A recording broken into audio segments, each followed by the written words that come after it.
In this video, I'm going to show you how you can send a CV by email. So you need the CV on your computer. Mine is on my desktop.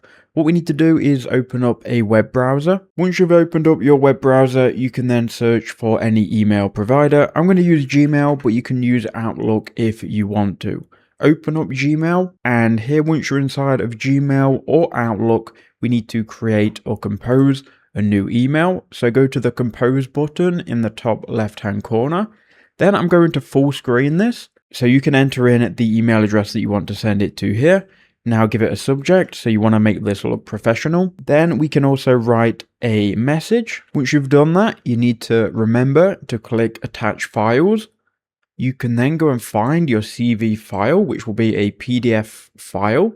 Click on it, click open, and you'll see the progress here. Then you can go ahead and click send and send an email with your PDF file.